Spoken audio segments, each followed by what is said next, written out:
us in quite a long time, or anyone who's here wearing a different hat. As usual, Governor Biles will give the rationale for a recent policy decision, all in the context of what happened in the last quarter and the bank's outlook for the current one, your organization, and the hat you're currently wearing. Without further ado, Governor Biles. Thank you, Tony. Ladies and gentlemen, good morning and welcome to and presentation of the quarterly monetary policy report for the quarter ending September of this year. On Tuesday, we announced the decision to maintain the policy rate, which is a rate offered on overnight placements with Bank of Jamaica. We maintained it at 0.5%. This decision was effective yesterday, the 20th of November. Bank of Jamaica's decision to hold the policy rate unchanged is based on our continued assessment that monetary conditions are generally appropriate to support the achievement of the bank's inflation target of 4% to 6% over the next 8 quarters. As you are aware, the bank's inflation target was set by the government to facilitate a faster pace of economic growth while at the same time supporting the country's ongoing debt reduction strategy. Since June 2017, the bank has reduced the policy rate from 3.75% to the current level of 0.5%. We have seen that deposit-taking institutions, that is commercial banks, merchant banks, and building societies, have also reduced their lending rate in local currency. As a result, we continue to observe buoyant growth in loans provided by these deposit-taking institutions. Specifically, the credit extended by DTIs to businesses and households grew by 15.5% between September of last year and September of this year, broadly consistent with the growth observed each month from the start of the year. In addition to loans from DTIs, firms have been obtaining financing from the issuance of corporate bonds and equity. Let me take a moment to look at the inflation outlook. In Statin's latest release, the prices faced by consumers in Jamaica rose by 3.3% for the year leading up to October 2019. This compares to 4.7% for the same period last year. The largest contributor to the inflation rate was the category food and non-alcoholic beverages, which rose by 5.9% over the year. And this was largely driven by an increase of close to 17% in vegetable prices. The category education also increased by 6.4%, which reflected increases in school fees. However, the category housing, water, electricity, and gas fell by 1% over the year, the result of a decline in electricity rates due to a fall in the cost of fuel used in generation. Also, transport-related expenses fell by 1.9%, also related to lower oil prices. Examining price increases that exclude the influence of agricultural food and fuel prices, we see that core or underlying inflation remains low, below 3%. As we have been indicating to you in our previous press briefings, this low underlying inflation rate indicates that domestic demand conditions are running below the economy's capacity. Lower oil prices also indirectly contributed to keeping underlying inflation at this low level. Looking ahead, Bank of Jamaica expects the consumer prices to rise at an average annual rate of about 4.5% over the next 8 quarters. This outlook for inflation is based on the bank's expectation for the pass-through effect on prices of previous reductions in interest rates and cash reserves. The impact of this is expected to be partially offset by low global growth and low inflation among Jamaica's main trading partners, declines in international commodity prices, as well as a continued tight fiscal policy. You can look at the QMPR for further details on this matter. What are the risks to the forecast for inflation? The chance that inflation over the next 2 years will be significantly higher or lower than what we have forecast is not strong. So we expect what we forecast to be the case. One of the factors that could cause inflation to be higher than projected is depreciation in the exchange rate. We note, however, that the impact of the exchange rate on inflation is lower than in the past. Higher inflation could also arise from stronger than anticipated domestic demand, driven by improved credit conditions in the economy. The main factor that could cause inflation to be lower than our forecast is higher than anticipated production in the agriculture sector, leading to lower rates of increases in food prices. Ladies and gentlemen, permit me a few minutes to discuss the causes of the recent movements in the foreign exchange market. This has stimulated much public discussion and highlights the importance of the exchange rate to the average Jamaican. Between the 1st of October and the 12th of November this year, despite normal daily flows, the exchange rate depreciated by 5.2% or $7.07. This movement entirely reversed the appreciation of 1.8% that occurred in September of this year.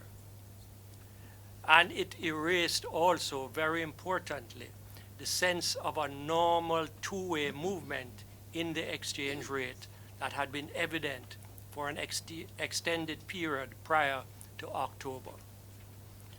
Public concern was amplified by the weighted average selling rate breaching the psychological threshold of $140 at the end of October this year. One of the factors influencing the spike in demand for foreign currency was a heightened demand relating to portfolio transactions, combined with seasonal restocking by retailers ahead of the Christmas period. In response to this unusual heightened demand, Bank of Jamaica acted to enhance dollar supply by selling a total of $140 million between October 18 and November 14. We did so via 5 B-Fix-It flash sale operations.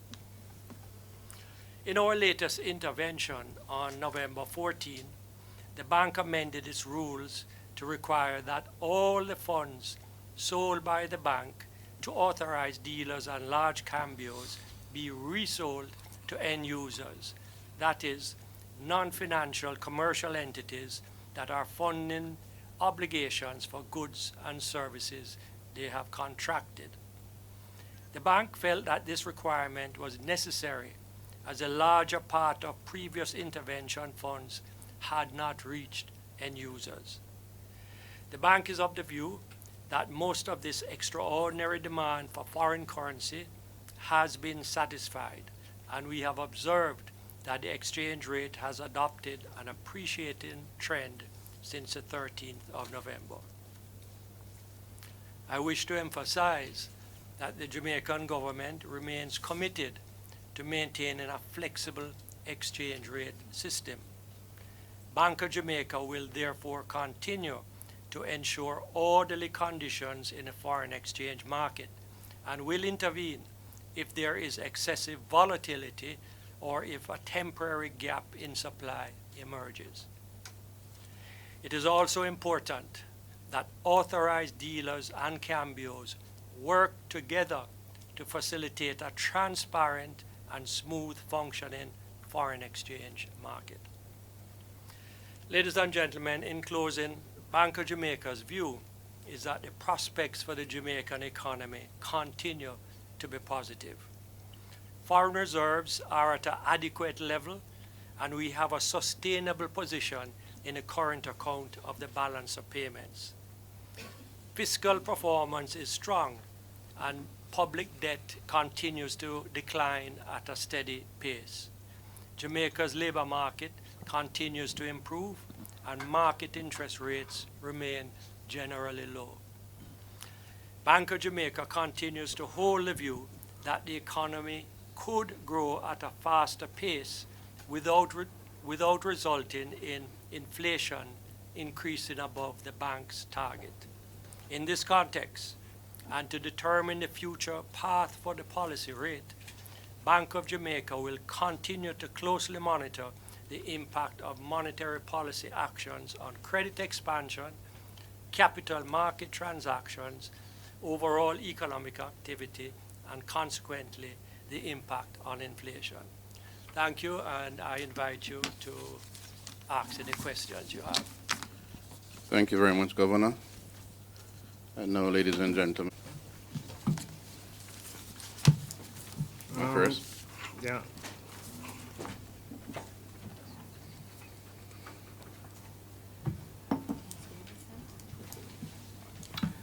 Governor? Is that it sells to the market is sold to end users. This is something that my understanding has been in place since about 2014. So what is it that the Bank of Jamaica does to ensure that the money is sold to end users based on... Mark, first, which funds are you talking about? Normal funds or BOJ funds? BOJ funds that is used to intervene in the market? Well, we can direct what to do with the funds, as we have on the last occasion. But that won't solve the problem in the long run, because if there is unusual demand for, say, portfolio investments, then what may happen is that the dealers use the normal supply to fund the portfolio investments and then take our supply to fund end users. So it's a good method to use at a particular point in time, but it's not a method that we want to continue to use. In any event, we don't want to continue to have to sell into the market. We only do so when we feel the market is acting erratically or irrationally.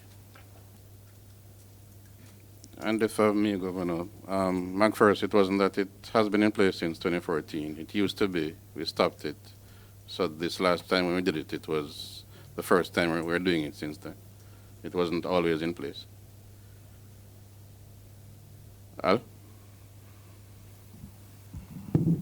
Good morning, Governor. A general macroeconomic view of this question, and it's broad in its perspective. But I don't know if you are aware, or did you hear of the head of the Growth Council's comments last night, particularly in reference to permanent secretaries, and in particular in reference to growth. I mean, growth according to the PIOJ is 0.3. We were looking at 5 and 4. I just really wanted to ascertain your thoughts on the matter. On the matter of growth? Both growth and Mr. Lee Chin's comments last night. From the Bank of Jamaica, I don't have any comments on Mr. Lee Chin's comments. Really, I just want to stick to what we are responsible for. So a big issue with growth has been the closure of the Alpat plant, and has put a big dent in the prospects and hopes for growth for this year. But going past that, we expect that growth will come up to the about the 2% level. We feel pretty confident about that.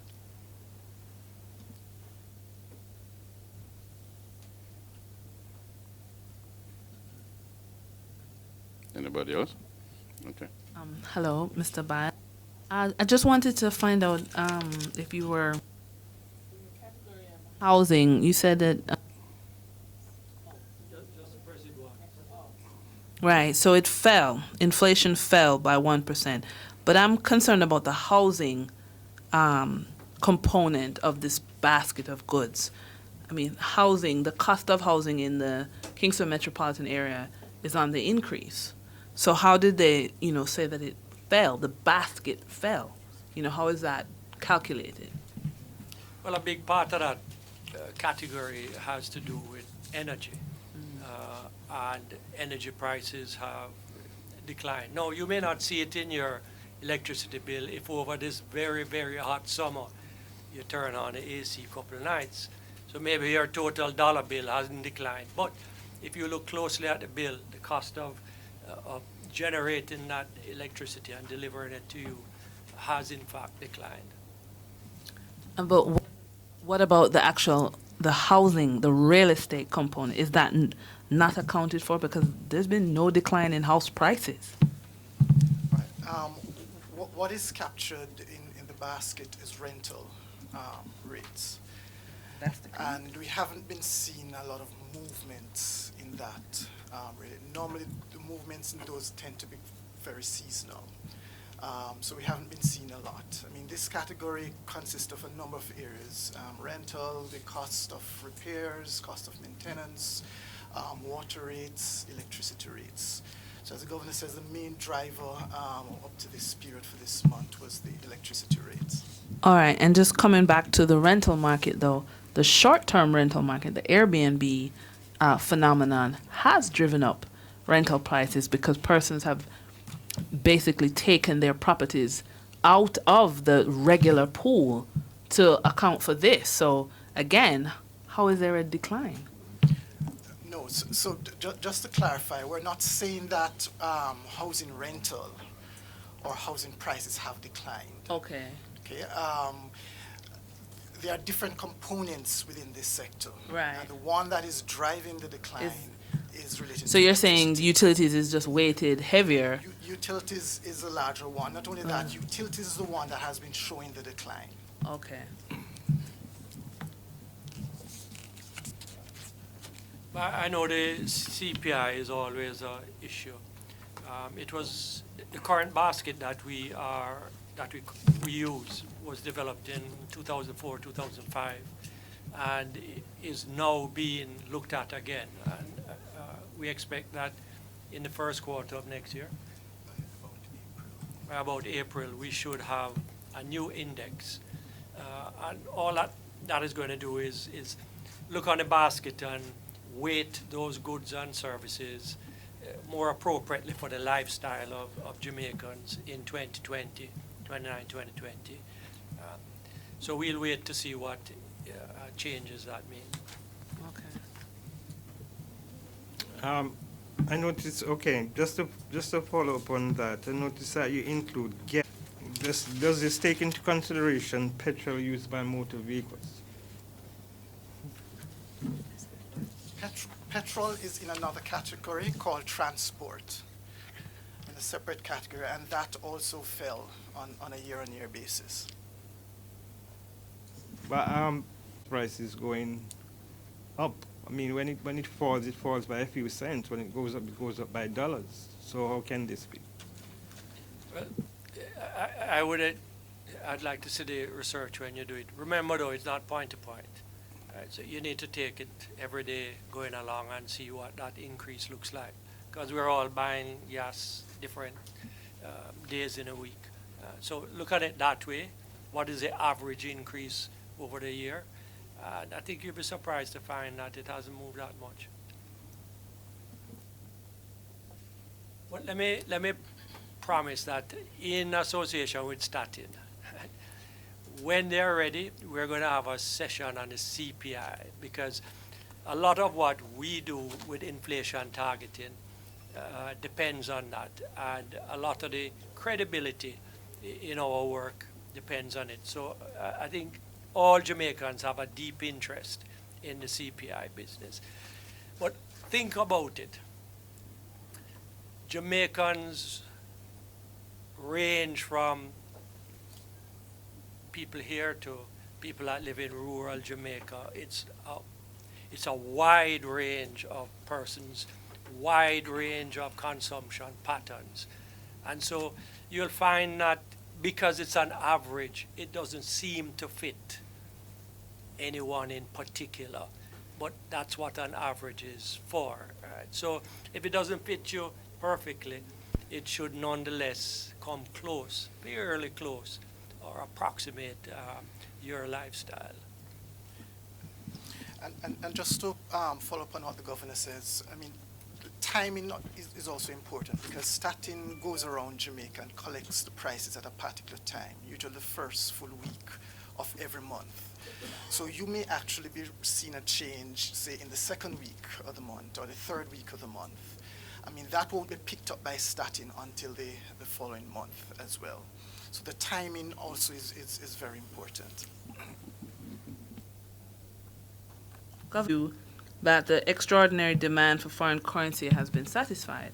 But if, within the area of portfolio transactions, mergers and acquisitions are becoming, so this may very well, we may be right back here with the dollar moving, and if we have a psychological threshold of 140, what we're going to do when it hit 150? I have had discussions with the commercial banks in particular. They're the main dealers. And I've asked them to take a very responsible attitude to the foreign exchange market. And by that I mean timing is everything. If you have a flow of X million a day, it's not possible to buy 2X in a particular day. You have to time it. You also have to develop products and instruments that allow you to buy and sell forward. Now, I've asked them to look on this forward market 3 or 4 weeks ago, and I'm still awaiting their response, because that is a way that we need to go to smooth out the demand and supply for foreign currency. So, they run this market. They are responsible for the operations of the market, and they need to take an approach that understands and appreciates that stability in the market is important.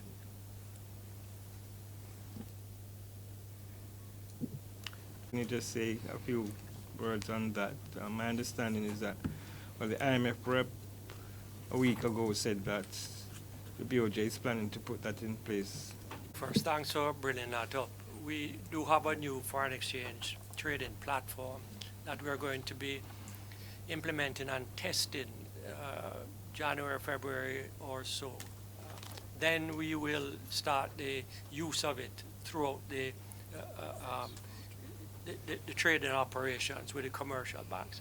What this platform will do is allow all the traders to see all of the bids and offers, all of the buyers to see the bids and offers, all of the sellers to see the bids and offers. So if you are a perpetual buyer or perpetual seller, or you're a dealer, you can go on this system, and every day you will see real time what the bids and offers are. Right? So it creates a lot more transparency in the market. You don't have to depend on, giving an order and then hearing by telephone 3 hours later you got it, you only got 10% of it, or you didn't get it. Right? You will be able to see it there yourself, and in fact give instructions right at the moment. The main point is that the foreign exchange market needs to be more transparent, and this platform will help a lot in doing so.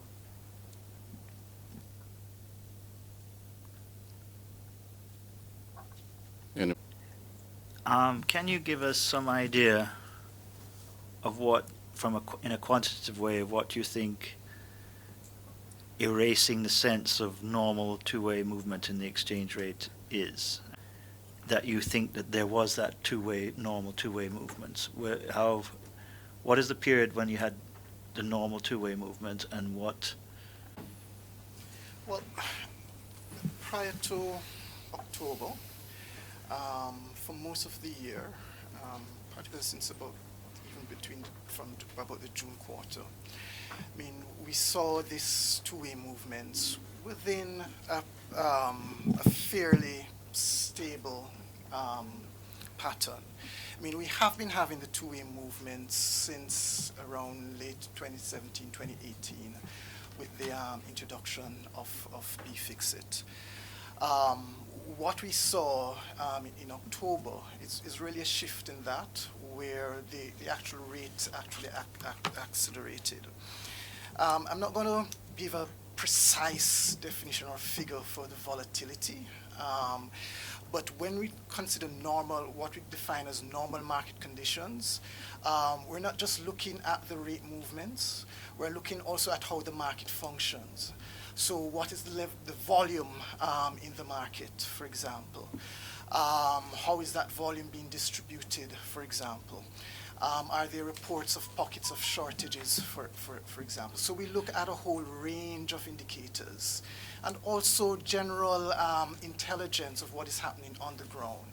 And all of that feeds into our determination of what is normally or orderly market conditions. Okay. And as a follow-up on the issue of portfolio transactions, I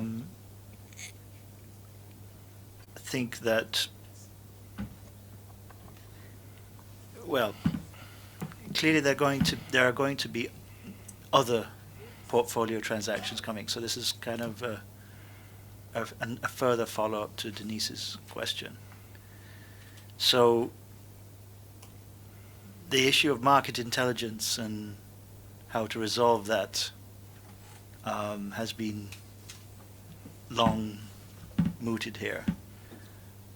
It seems to me, maybe you can correct that assumption, that we are again at the point where we have a post-fixing of a problem that looked reasonably obvious pre-fixing. In other words, it was apparent to the market that there might be a large, demand for foreign exchange for a portfolio transaction a few weeks ago, and it therefore should have been apparent to the Bank of Jamaica. But what we're now doing is we're now selling this foreign exchange afterwards, if you like. So how are we going to sort of ensure that this smoothing process is not quite so lumpy next time? Yes, I understand what you're saying, Keith. So in association with the FSC, we have agreed that we will collaborate on looking at these transactions before they come out of the gate. Because part of the problem is they were approved and were in the market when it started to affect the the demand and supply, and therefore the price. So in a way, we collectively were a little late in that, but we intend now, in a collaboration with the FSC, to make sure we know what is coming through that gate. Further, we have had discussions with all of the dealers. 20 out of them came in to see us, and we sat down and had some hard discussions. I've spoken to the heads of the commercial banks, and they know that we expect them to play a responsible role in how they time these investments. Right? And if they did use forward contracts, it would help a lot in allowing that demand and supply to be met up more evenly. Okay, and a further follow-up. Some players say that, I think you can correct me if I'm wrong, I think it's around 20% of capital, or $8 billion, that the net open position, which you may need to define for some other people, that cap makes it more difficult for them to provide forward contracts. Now, I understand that you may have concerns that they may use the cap for other purposes. My view is that transparency would resolve that, perhaps, because there's no transparency currently on the forward market, or at least not to me anyway. Maybe others. So perhaps you could just give us your view on that specific issue of the net open position and how to deal with that issue. Well, first of all, we're not of the view that the limits for the net open position, this is essentially their net foreign exchange position, difference between the FX assets and their liabilities in general as a percentage of their capital. We're not of the view that it is highly restrictive, particularly also when we want to take into account forward transactions. We took a very long time in coming to these limits, so 20% that you mentioned and the 8 billion benchmark. We spent a lot of time studying the historical patterns and the transactions of each dealer to see exactly what are the boundaries of their positions. And we also consulted with experts from the fund on this as well. And that's how we came to those limits.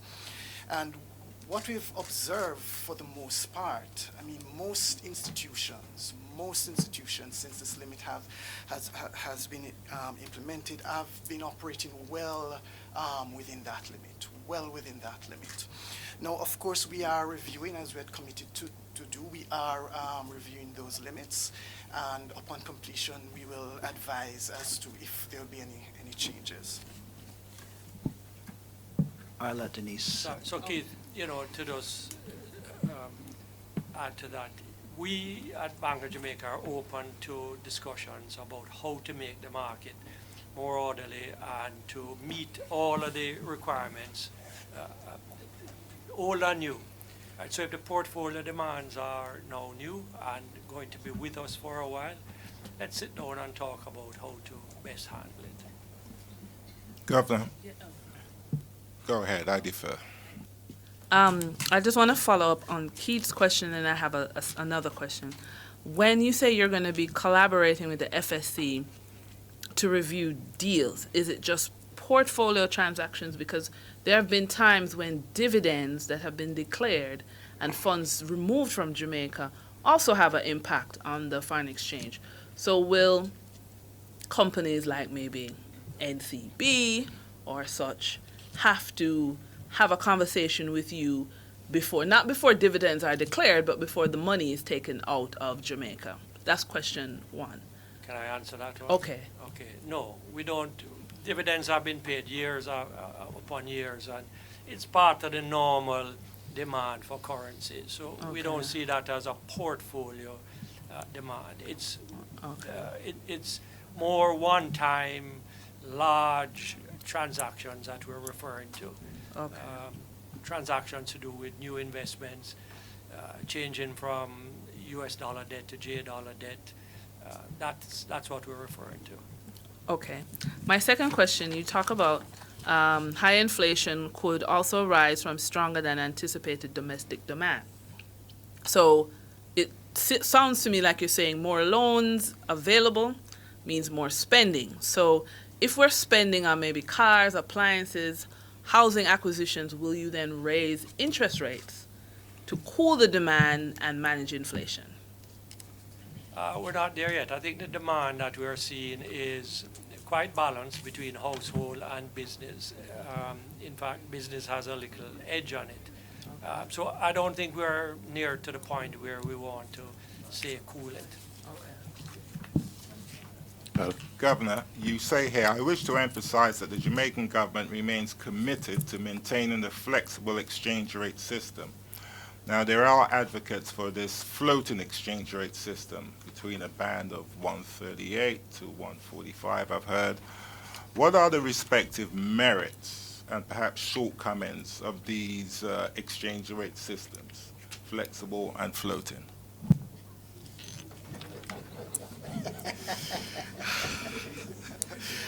Okay. All right. Can I rephrase Al's question? I think what he's trying to get at is whether we should have some level of management of our floating exchange rate, which is actually the question I wanted to ask. Governor, I wasn't putting words in your mouth. Okay, the choice of an exchange rate system is really the purview of the government. So I'm not going to comment as to whether we should be shifting or not, because that's a policy decision of the government, and the government has indicated that it's maintaining a flexible exchange rate. One of the benefits of a flexible exchange rate system, particularly for small open economies, is that it allows the economy to adjust to any shocks. So for example, if you have a massive fallout in the mining sector and your earnings fall out, this price mechanism allows the demand for foreign exchange to adjust to the supply of foreign exchange, for example. It also allows, when you have a very flexible exchange rate, because the central bank is not focused on trying to keep a particular level of the exchange rate, it can tailor its monetary policy to domestic conditions. So for example, in Jamaica, one of the things we want to do now, one of the things we need to do now, is to stimulate economic activity. Because we have this flexible exchange rate, it allows the central bank to tailor its policy to facilitate that stimulation. If the central bank was wedded to a particular level of the exchange rate, then its policy, its monetary policy, would be linked to what the Fed does, for example.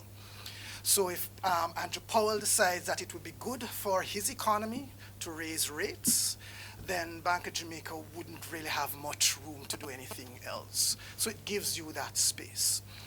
Now, there are merits for fixed exchange rates.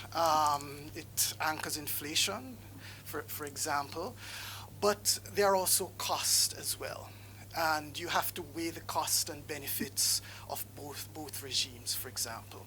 So, for example, if you have a fixed exchange rate regime and you have a shock, you then have to figure out, well, how does the economy adjust to that shock if the exchange rate isn't allowed to move? Well, if you think of Barbados' experience, for example, what Barbados did in the early 90s was that they had a very steep fiscal adjustment, and they had a very steep contraction in wages. Now, not many economies can do this and do it in a timely manner, for example. And if you're not able to do that, it will have an adverse impact on your economy.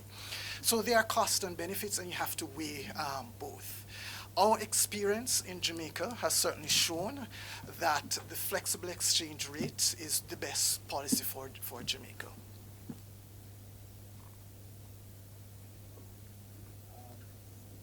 As a further follow-up on that issue, I think I'm not aware of any other emerging market country, and perhaps you can advise me if there's any other that has interest rates as low as Jamaica in the terms of their policy rate. So that's the first question, if you're aware of any other emerging market country that has a lower policy rate than ourselves. But the second related question is, are you aware of any other emerging market country that has a true free float as defined by the IMF?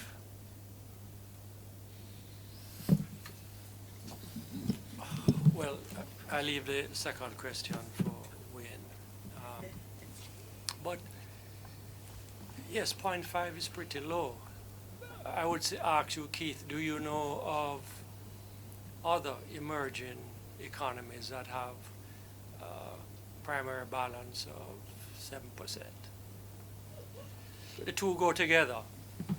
You know, so what we are trying to do at Bank of Jamaica and the government through monetary policy is stimulate economic development. On the fiscal side, we have to be tight because we have debt to pay down.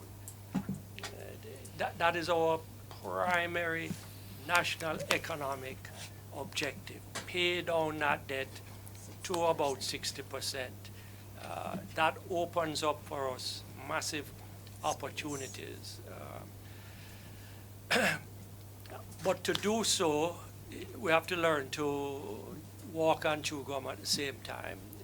We can't ignore growth entirely by just paying down the debt, running big fiscal or primary surpluses. We have to try to grow at the same time, and that's where monetary policy comes in to try to stimulate by lowering rates as low as possible to get loans out there, to get businesses and consumption going.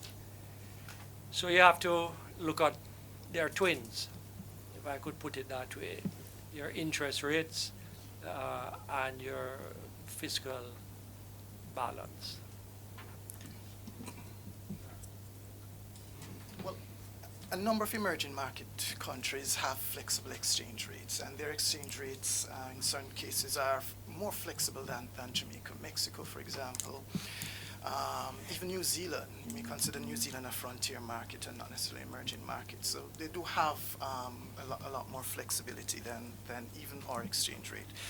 But in the strictest, purest sense, I mean, nobody really follows the purest type of models. A country or a central bank will from time to time intervene in a foreign exchange market, even though it's flexible, even though it's market determined, not necessarily to maintain a level of the exchange rate, but to ensure the market functions normally and properly, just as we are doing. So I wouldn't say that there is any purist model at the very extreme. You'll have countries, even with flexible exchange rate, who will go in from time to time for various reasons. Are you sure Mexico is still going to be doing that under their new administration? Anyway, just a sidebar. Okay.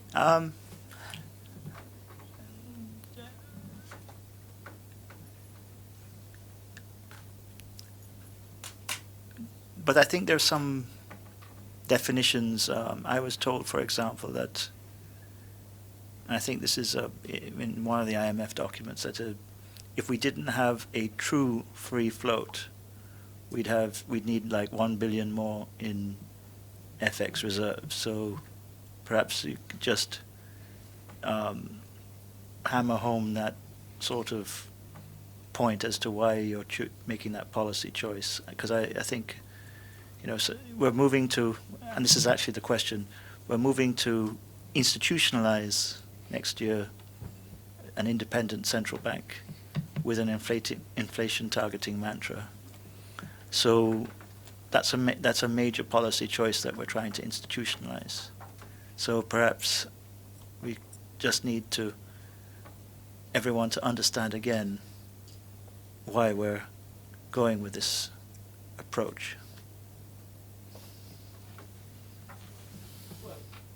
Just to say, Keith, that even when the Bank of Jamaica becomes an independent central bank, it doesn't mean that it's divorced from government policy. Government policy will still be the policy of the bank.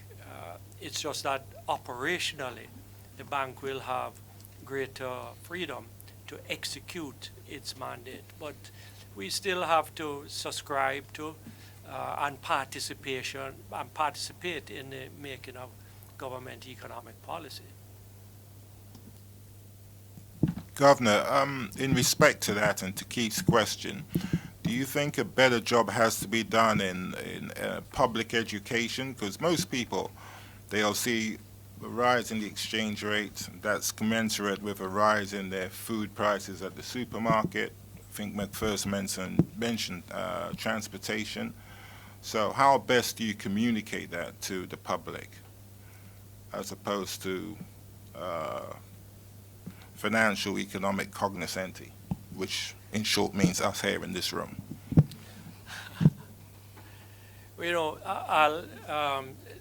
That business about exchange rate movement translated into prices is really something that we have learned from many years ago. And whilst it's still true, it's not as true as it was before. And so the pass-through effect, as we measure, has declined quite considerably. And you might ask yourself the question, how can it decline? And it is because of competition, where traders, importers, manufacturers become more efficient, take smaller margins, and therefore absorb some of that foreign exchange movement before they set out prices. So I think that we keep saying it, but it's not as true as it was, say, 10 years ago, 7 years ago. It's less and less so.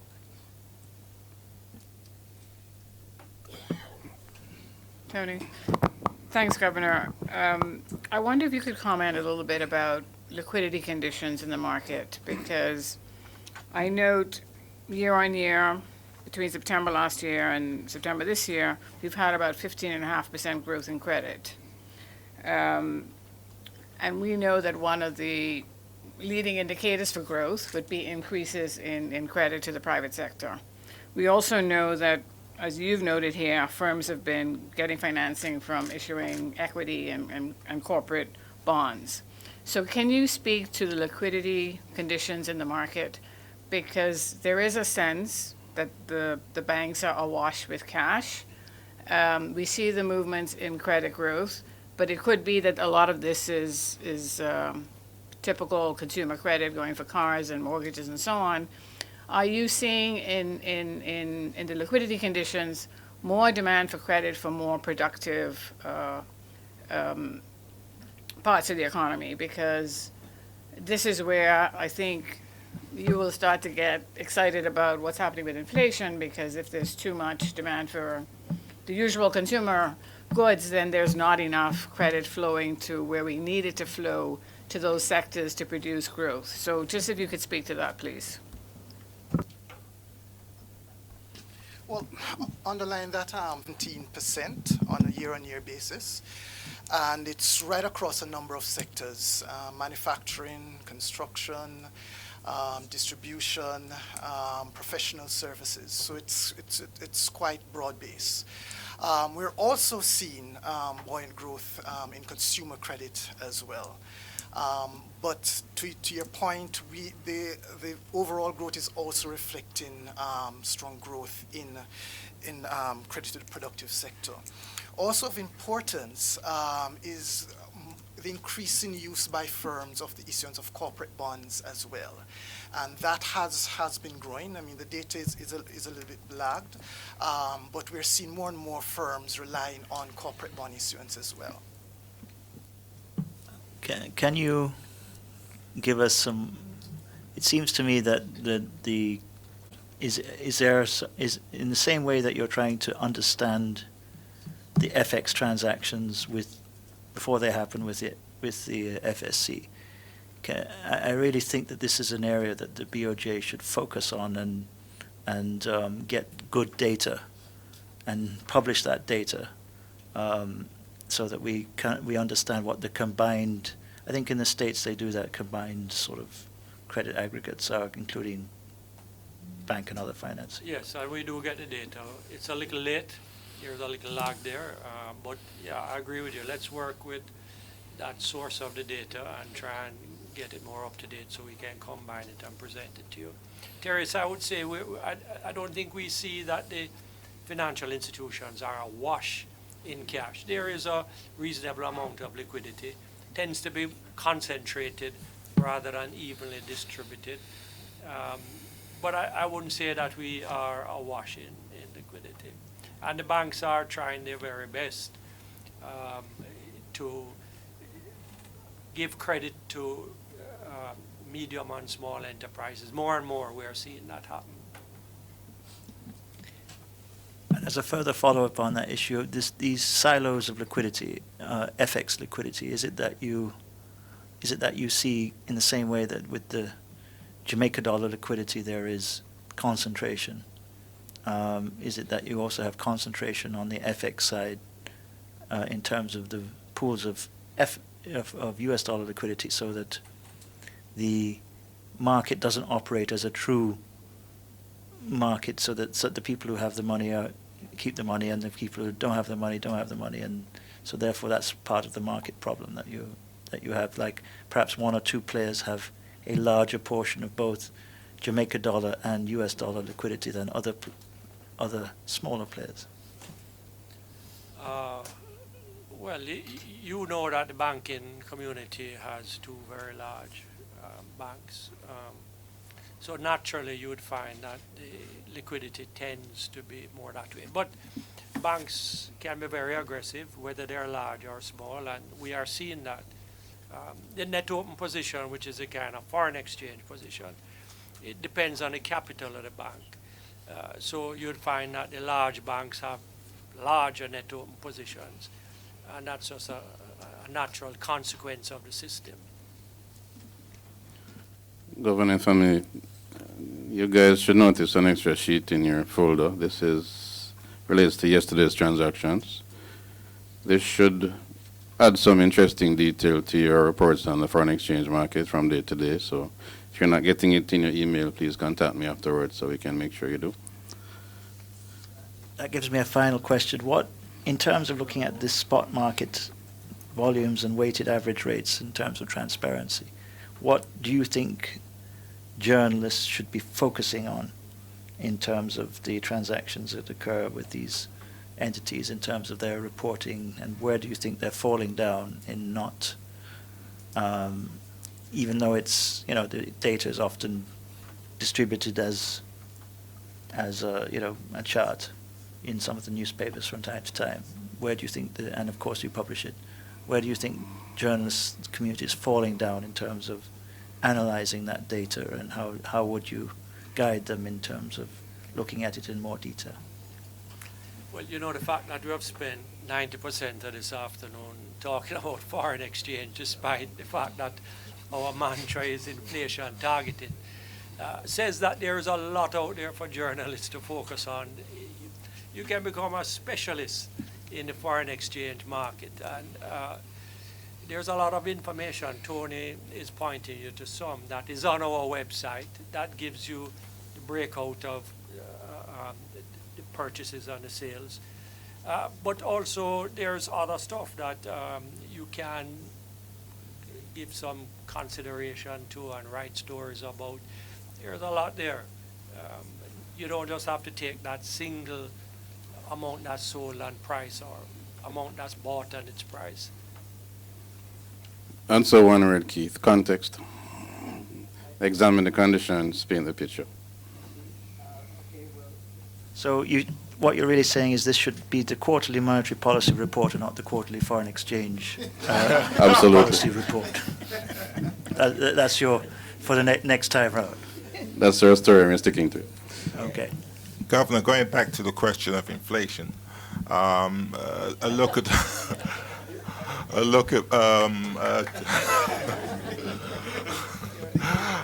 at transportation and energy costs and the impact of Jamaican-generated energy. What kind of impact would that have on monetary policy? And have you done a study to that effect? I see Therese in the room, and she mentioned something very significantly on a television show, and that Barbados has 300, I think she said, electric cars. Jamaica has 1. So I'm just trying to ascertain again from you, what would be the impact of that locally generated energy, and have you done a model, and how does that kind of fit into monetary policy? No, Al, maybe if we get a stable foreign exchange market, we'll have time and ask Robert and Wayne to look at that. But as far as I know, Wayne, we haven't looked at that. Well, because the energy-related components of the basket because the energy-related components of the CPI basket are significant, they're probably the second or third largest component. We do focus a lot on the dynamics of one, international oil prices, how those international oil prices are feeding through to these final energy prices, as well as how it affects the balance of payments and the economy in general. In fact, the last quarter monetary policy report, we had a box where we looked at how energy, international energy prices are feeding through, or the potential impact on domestic energy prices or energy costs. So that's something that's central in our analysis. So in terms of the implications for monetary policy, we have to first assess what would be the direct impact, and then what would be the second round impact. How would that filter through to other commodities and services? So that's something that's central in our models. And ladies and gentlemen, to emphasize our focus on inflation, you would have seen our ongoing communication campaign, and at this point, this late in the year, we can confess that the major objective of this phase of the campaign was largely just to get your attention and know that we think we have it. We will go into some of the harder part of it next year, which is actually explaining some of the concepts and the policies. And so what you'll see latest early next year, if not in December, is a greater focus on the CPI, the inflation basket, in some interesting terms. Any more questions? If not, we'd like to thank you very much, and I hope you're not all Scrooges like me, so I hope it's not too early for me, since this is the last such occasion, to wish you all a Merry Christmas and a successful New Year. I was about to say prosperous, but thank you very much, ladies and gentlemen.